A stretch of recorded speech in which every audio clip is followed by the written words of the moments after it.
Tapi kalau NDF, karena NDF itu merupakan bagian dari dinding sel, maka semakin tinggi NDF yang ada di dalam pakan, ya, maka ini akan diikuti dengan pencernaan yang semakin rendah.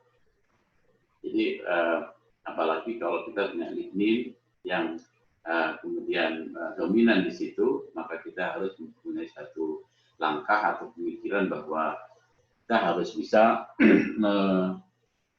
memproses terlebih dahulu supaya tidak terekspos pada ternak dalam kondisi yang apa adanya. Karena kalau kita punya pencernaan sampai 30% seperti ini, maka otomatis dampaknya akan panjang nanti, ya, di dalam pada ternak Indonesia ini. Nah, kalau kita lihat yang sebelah kanan, ya, apa sebenarnya faktor-faktor pembatas? Kalau kita punya katakanlah soluble karbohidrat, starch, fatty organik, protein, pektin, trigliserida, itu adalah isi sel, ya. Jadi perlu saya sampaikan di sini bahwa setiap pakan itu mempunyai apa yang kita sudah tayangkan, ada mulai dari protein, lemak dan sebagainya, itu adanya di dalam isi sel, ya. Ada di dalam isi sel. Sehingga kalau dinding selnya ini tinggi, ya, dinding selnya ini tinggi dan kita tidak punya upaya untuk memproses terlebih dahulu, maka tentu saja mikroorganisme itu akan membutuhkan waktu yang sangat lama untuk bisa memecah ini. Nah, kalau butuh waktu lama untuk memecah dinding sel, maka pengambilan isi sel ini akan lama juga, ya. Jadi ada istilah di dalam mikroorganisme itu ada yang disebut dengan lag phase, ya. Lag phase itu, jadi kalau ada pakan yang memang sel wall-nya tinggi, dinding selnya tinggi, kalau itu masuk ke dalam rumen, maka mikroorganisme itu berusaha untuk bisa memecah dinding sel, tapi makan waktu lama. Sehingga ini sampai 12 jam, 24 jam, kadang-kadang dinding sel ini belum bisa dipecah.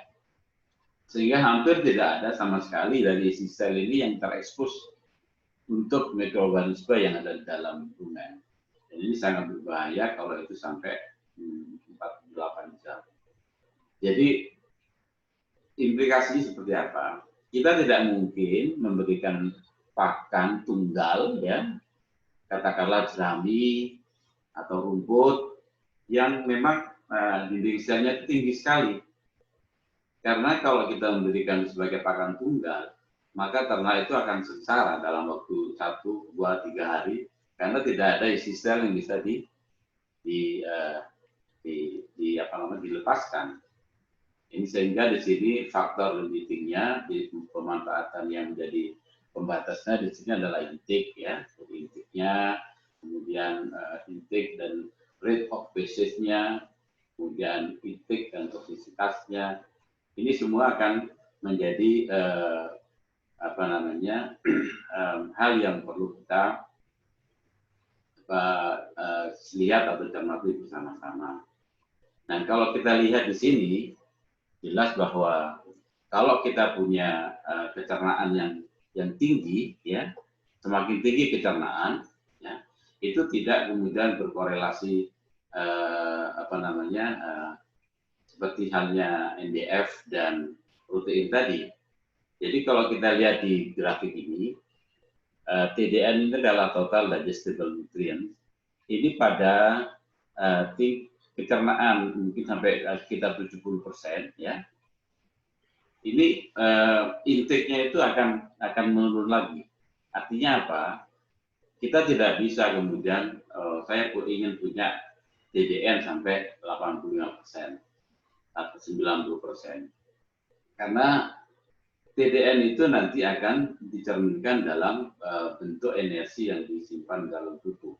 Jadi kalau ada tubuh dominansi itu yang kemudian energinya over, maka dia akan ada homeostatik, jadi ada kebutuhan panas yang berlebihan, sehingga dia akan juga memberikan suatu limiting faktor terhadap kemampuan dia untuk mengkonsumsi bahan bakar. Ya.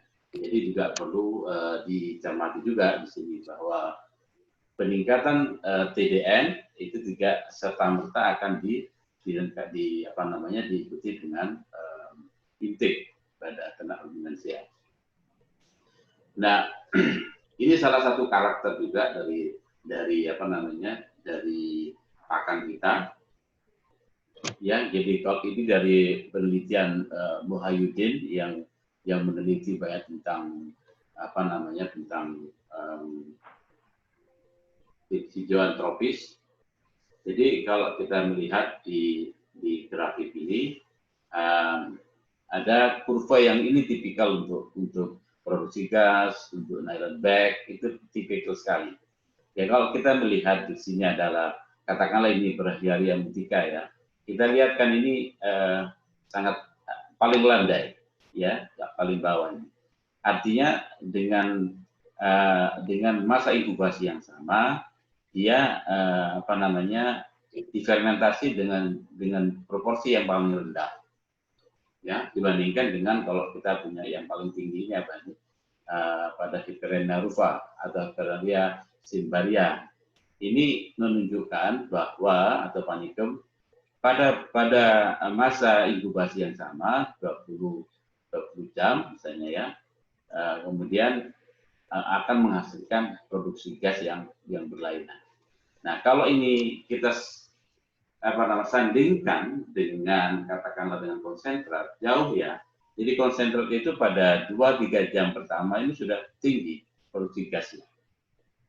Sedangkan pada hijauan ini, jadi pada 20 jam saja masih sekitar 20 mili. Jadi ini yang juga menjadi pembatas kalau kita hanya memberikan beberapa hijauan ini sebagai pakan tunggal, ya, karena karakter nutrisinya itu sangat berjauhan.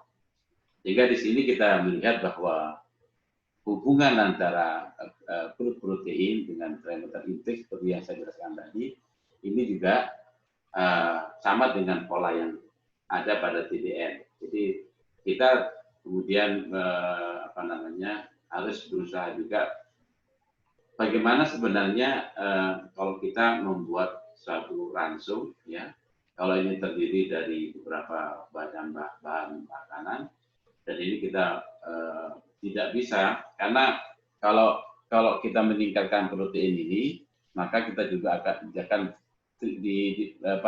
harga dari pakan itu akan tinggi, tapi yang dikonsumsi juga akan terbatas, tidak akan semakin tinggi, ya.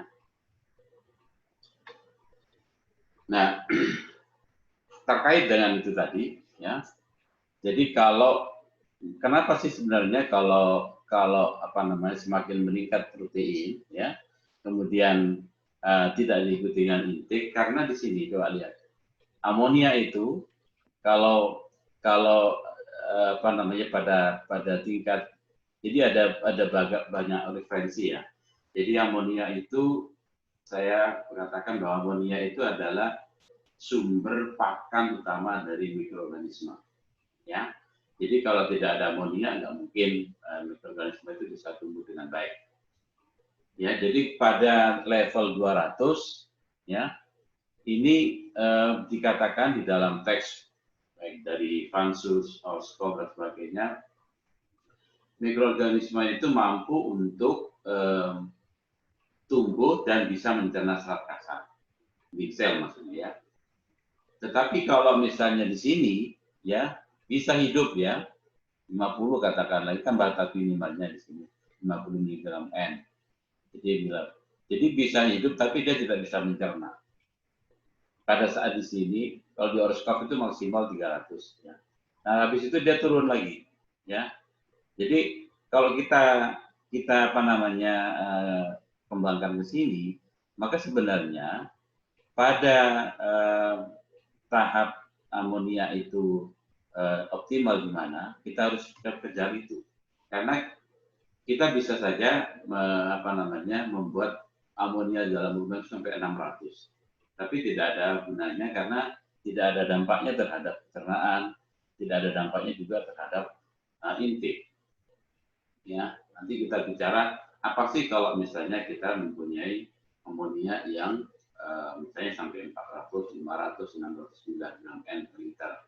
Ya, jadi ini pada beberapa penelitian yang menggunakan pupuk tropis. Nah, kalau kita melihat kondisi di pakan-pakan daerah temperate itu coba kita lihat ya. Jadi pada pada jam 12 jam atau sampai sebelum 12 jam sudah disaparian rate-nya itu sudah tinggi sekali. Coba lihat pada barley ya. Jadi 40% pada jam ke 3 jam sudah tinggi sekali. Ya. Jadi disaparian. Artinya kalau dia semakin tinggi hilang dari rumen, itu berarti dia sudah dimanfaatkan oleh rumen oleh mikroba untuk proses fermentasi dan disalurkan ke paru masuk. Jadi memang secara secara karakter memang sudah berbeda antara bahan-bahan pakan yang ada di tropis dengan di daerah temperate atau subtropis. Sehingga kita ini selalu bekerja keras untuk mengembangkan teknologi bagaimana memerangi sifat-sifat karakter dari pakan-pakan kita, karena memang pakan-pakan kita ini sangat banyak pembatasnya untuk yang menyangkut terhadap baik protein dan seratnya. Oke, ini kalau kita lihat di sini ya. Jadi hasil penelitian dari Ma dan kawan-kawan ini adalah begini. Jadi kalau kita melihat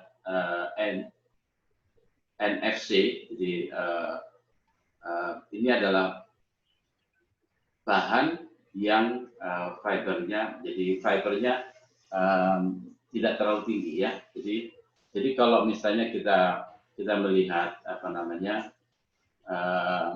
low NFC NDF, itu berarti NDF-nya tinggi ya, NDF-nya tinggi. Jadi NDF-nya tinggi. Kemudian kalau high ini berarti NDF-nya rendah.